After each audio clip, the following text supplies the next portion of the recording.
Cristiano Ronaldo yaitu Al Nassr, ternyata seburuk itu pertahanannya sampai butuh pemain dari Liga 1 Indonesia. Rizky Ridho disebut-sebut jadi solusi. Ini bukan lelucon. Apa benar klub kaya raya Arab ini sedang krisis bek? Yuk kita kupas tuntas.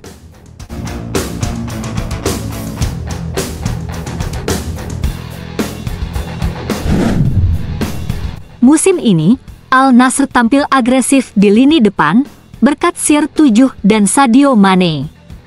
Tapi sayangnya, pertahanan mereka jadi bahan olokan fans. Total kebobolan mereka musim ini lebih banyak dari 4 tim papan bawah Liga Arab. Bahkan, gawang mereka jebol 3 kali saat melawan tim peringkat 10. Mirisnya lagi, 2 bek asing mahal mereka yaitu Aymeric Laporte dan Ali Lajami kerap bikin blunder fatal. Fans sampai menyebut, kalau begini terus, mending ambil pemain dari Asia Tenggara saja. Nama Rizky Ridho mendadak naik ke permukaan setelah performa solidnya bersama timnas Indonesia di Piala Asia dan kualifikasi Piala Dunia. Banyak media Arab dan Asia Tenggara membahasnya sebagai hidden gem yang layak main di luar negeri. Beberapa analis sepak bola bahkan menyebut Ridho sebagai bek muda dengan visi, disiplin, dan keberanian duel yang melebihi pemain Asia pada umumnya. Netizen pun mulai ramai menyebut, kalau Al Nassr butuh pembenahan, kenapa nggak coba rekrut Rizky Ridho? Murah, berkualitas, dan punya potensi besar. Oke, tapi apakah mungkin? Secara nilai pasar, Rizky Ridho masih tergolong murah, hanya sekitar 5 miliar rupiah. Buat Al Nassr, receh. Tapi sayangnya, pemain Indonesia belum punya reputasi ekspor stabil di Liga Timur Tengah. Namun, tren pemain ASEAN ke Arab mulai naik. Sadil Ramdhani sempat dilirik, dan beberapa pemain Vietnam sudah mulai masuk radar klub-klub Saudi. Jadi, bukan tidak mungkin Ridho jadi pionir berikutnya.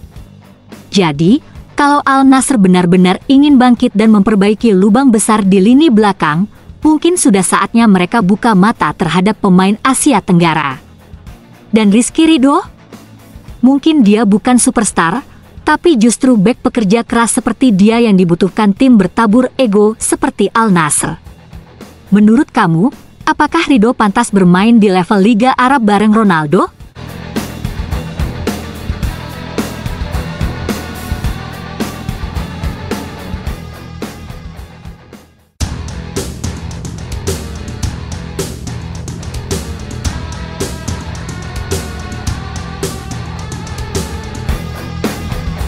Luka Blondiau, bek muda asal Belanda berdarah Jakarta, terang-terangan siap membela timnas Indonesia.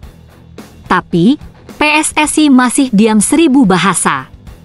Apa kita bakal kehilangan talenta muda potensial ini lagi, seperti kasus-kasus sebelumnya?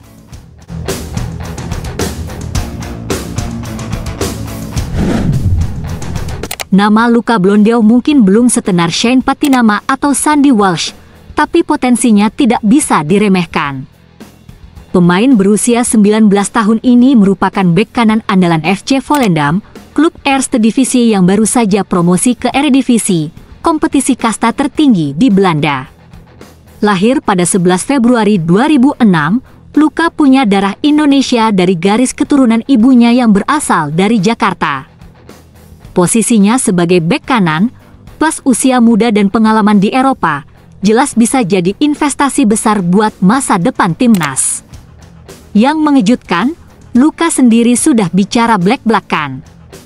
Dalam wawancaranya, ia mengatakan, jika PSSI menghubungiku, aku akan sangat terbuka untuk itu dan aku akan mempertimbangkannya. Bayangkan, dia yang menunggu kita, bukan sebaliknya. Yang lebih menarik lagi, Luka ternyata sering ngobrol tentang Indonesia dengan rekan setimnya Mauro Zijostra yang juga santer dikaitkan dengan timnas. Saya tahu beberapa hal tentang Indonesia. Saya sering ngobrol dengan Mauro tentang Indonesia, kata Luka. Dia bahkan menyebut Indonesia sebagai negara indah dengan fans sepak bola yang fanatik. Sayangnya, Sampai berita ini beredar belum ada sinyal atau komunikasi dari pihak PSSI. Pertanyaannya, apa kita mau kehilangan satu lagi bakat diaspora hanya karena telat bergerak? Luka Blondio bukan pemain biasa.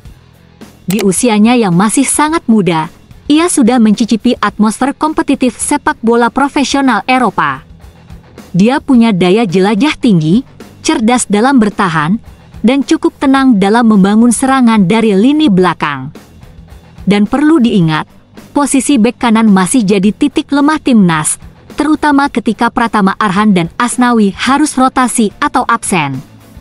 Luka bisa jadi solusi jangka panjang. Pertanyaannya sekarang, apa PSSI masih tidur? Atau mereka belum tahu siapa sebenarnya Luka Blondio? Karena faktanya, pemain muda diaspora makin diburu oleh negara-negara lain. Kalau kita telat, bisa jadi dia malah dilirik Belanda U21 atau negara lain yang lebih agresif. Ini saatnya PSSI gerak cepat, bukan cuma promosi ke media, tapi langsung kontak pemain dan keluarganya. Jangan sampai kita menyesal belakangan. Apakah kamu setuju kalau PSSI harus segera dekati Luka Blondio? Atau kamu pikir masih banyak pemain lokal yang layak?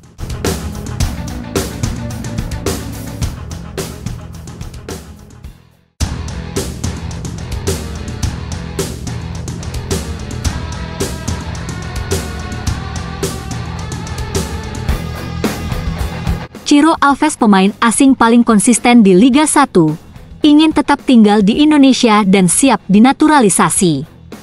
Tapi, kenapa PSSI masih diam? Bahkan istrinya terang-terangan bilang tak mau pulang ke Brasil. Ada apa ini?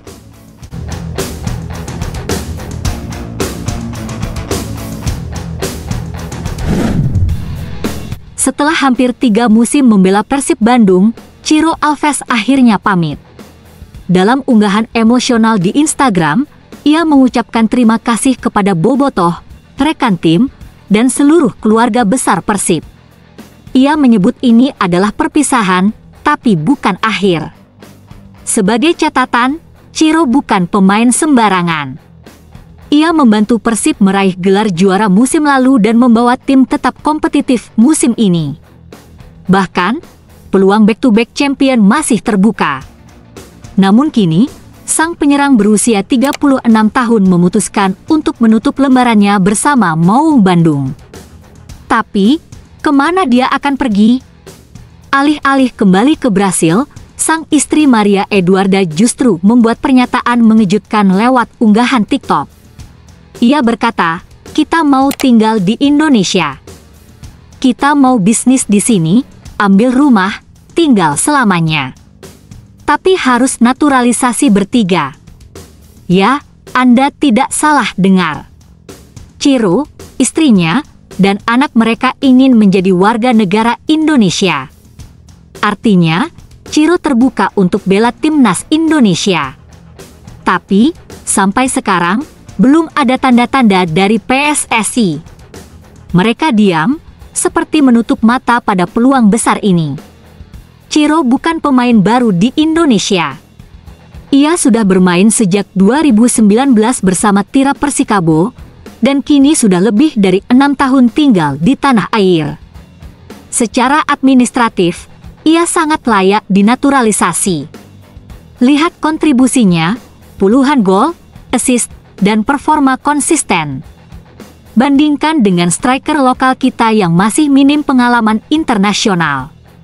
Ciro bisa jadi solusi konkret untuk lini depan timnas.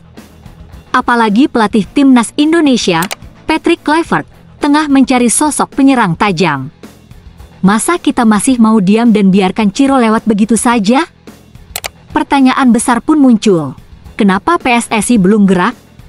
Apakah karena faktor usia? Atau karena tidak ada tekanan publik seperti kasus Sandy Walsh dan Jordi Amat dulu? Padahal, kita bicara soal striker yang sudah menyatu dengan kultur sepak bola Indonesia. Bahkan keluarganya sudah siap tinggal dan berbisnis di sini. Ini bukan cuma soal sepak bola, ini soal komitmen.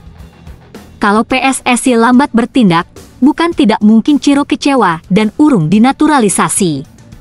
Lagi-lagi kita kehilangan aset berharga karena kelambanan birokrasi sendiri. Jadi, menurut kamu, apakah Ciro Alves layak membela timnas Indonesia? Atau PSSI memang harus lebih selektif? Tulis pendapatmu di kolom komentar. Like kalau kamu dukung Ciro jadi WNI. Subscribe supaya nggak ketinggalan kabar terbaru soal pemain naturalisasi, gosip transfer, dan berita eksklusif seputar sepak bola Indonesia.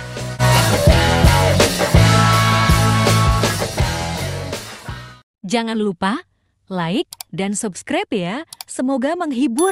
Terima kasih.